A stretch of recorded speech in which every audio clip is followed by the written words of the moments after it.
जगन्नाथ जगन्नाथ जय जगन्नाथ जगन्नाथ जय जगन्नाथ।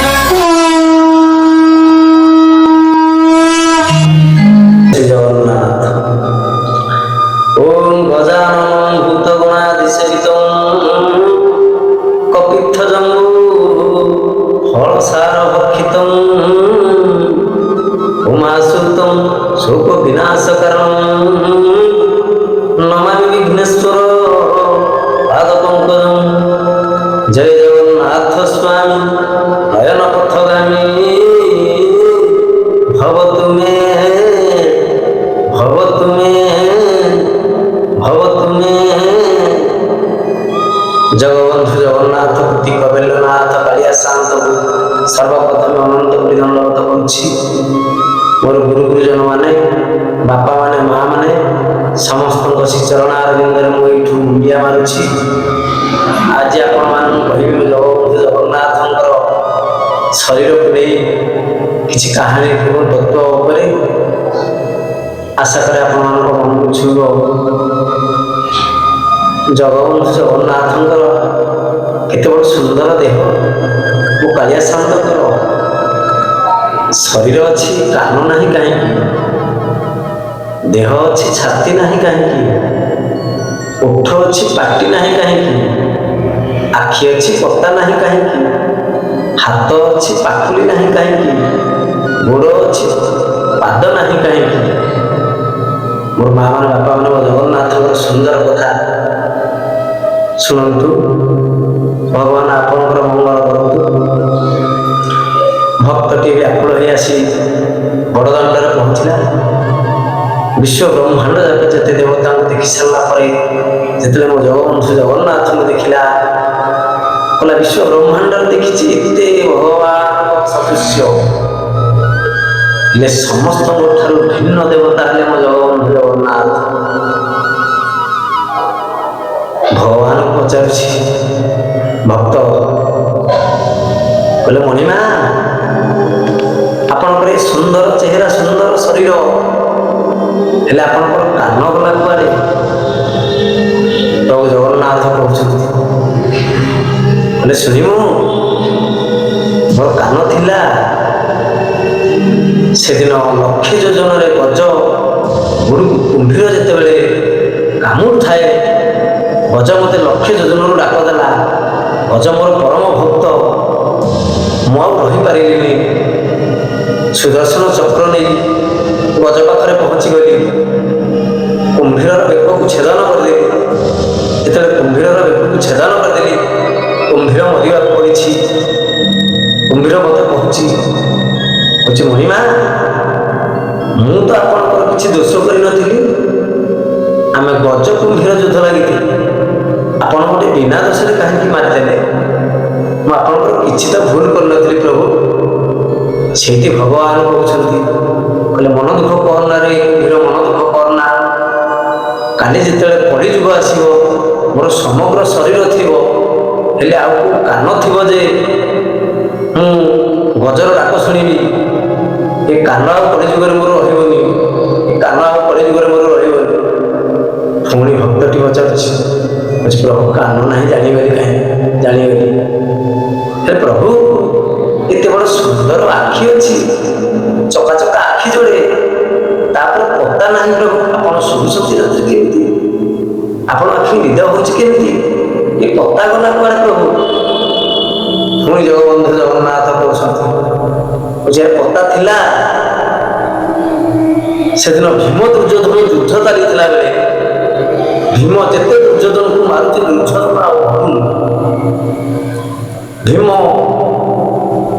युद्ध करी जो अनिश्वासी दिए मो आड़ी भी टे चाहिदेला मु मोर आखि ठार मारिदेली जे भीम दुर्योधन जानूभंग करी दुर्योधन को मारिदेला।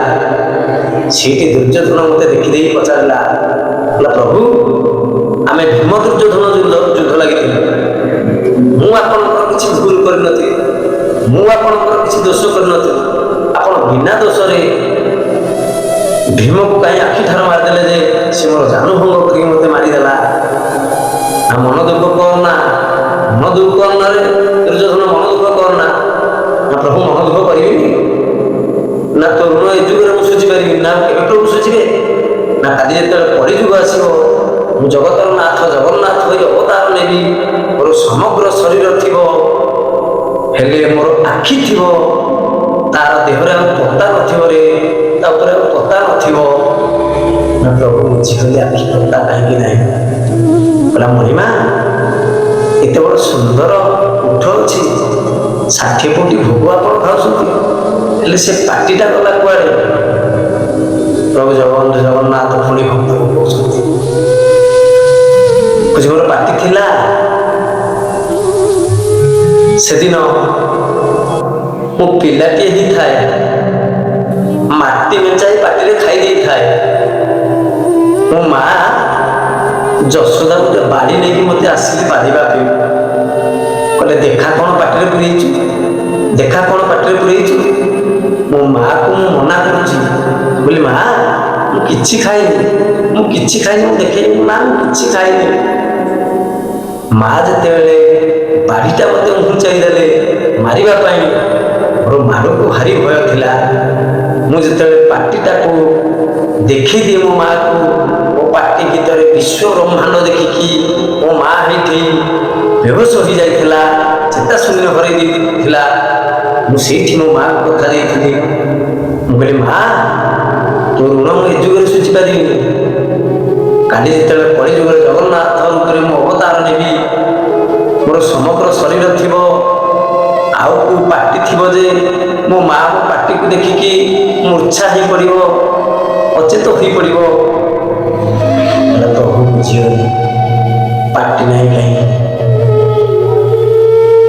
ନା ପ୍ରଭୁ ଆପଣଙ୍କର ଏତେ ବଡ଼ ସୁନ୍ଦର ଶରୀର ଅଛି, ଏତେ ବଡ଼ ସୁନ୍ଦର ଗୋଡ଼ ଅଛି, ହେଲେ ପାଦ ଗଲା କୁଆଡ଼େ?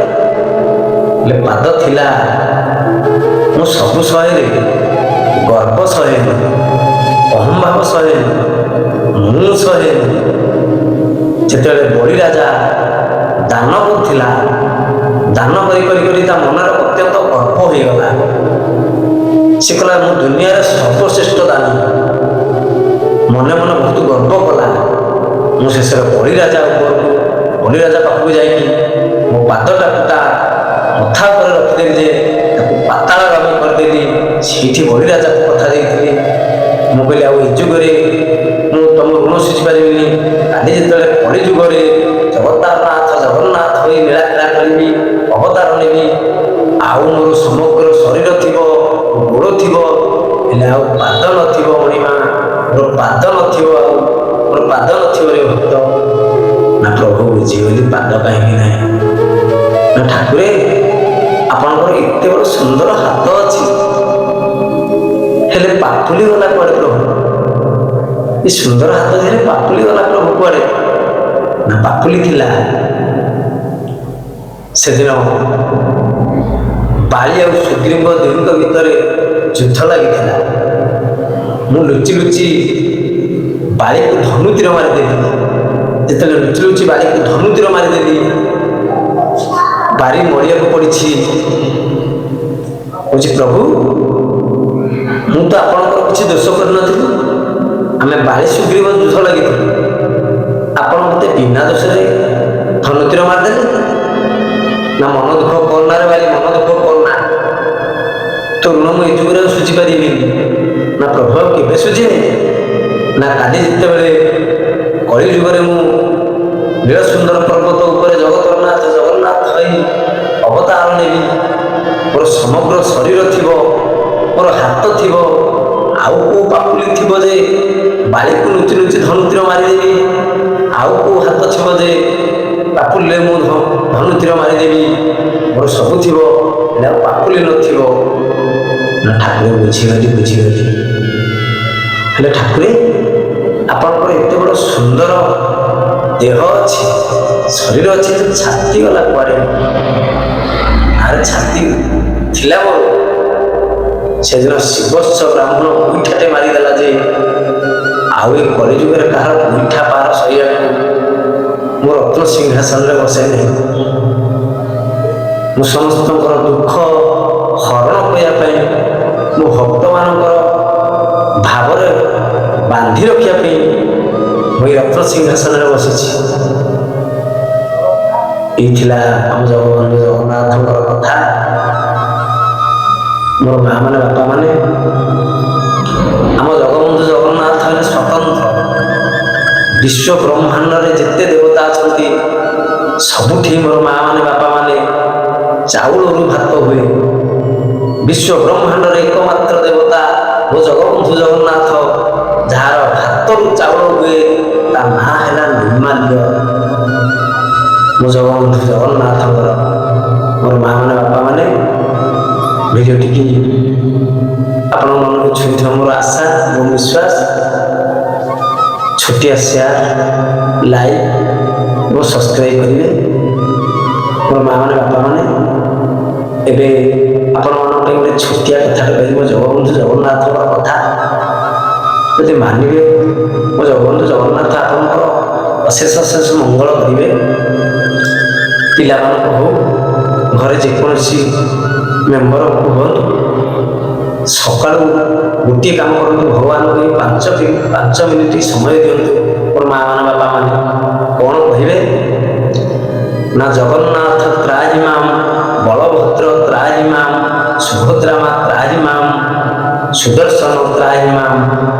ଜଗନ୍ନାଥ ରକ୍ଷା ମାମ୍, ବଳଭଦ୍ର ରକ୍ଷା ମାମ୍, ସୁଭଦ୍ରା ମା ରକ୍ଷା ମାମ୍, ସୁଦର୍ଶନ ରକ୍ଷା ମାମ୍। ଏହି 4ଟି ନାଁ 3 ଥର ମୋ ମା ମାନେ ବାପା ମାନେ ଡାକିକି ସକାଳର ଗନ୍ତବ୍ୟ ସ୍ଥଳକୁ ଚାଲିଯାଆନ୍ତି। ମୋ ଜଗବନ୍ଧୁ ଜଗନ୍ନାଥ କିନ୍ତୁ ଆପଣଙ୍କ ସାଥିରେ ପାଖରେ ରହି ଆପଣଙ୍କ ସହିତ ଦିନ କାର୍ଯ୍ୟସୂଚୀ ଦେଖିବେ। ମୋ ଜଗବନ୍ଧୁ ଜଗନ୍ନାଥଙ୍କର ଜୟ ଜଗନ୍ନାଥ। ଏଇ ଥିଲା ମୋ ଜଗବନ୍ଧୁ ଜଗନ୍ନାଥଙ୍କର କଥା। ଜୟ ଜଗନ୍ନାଥ।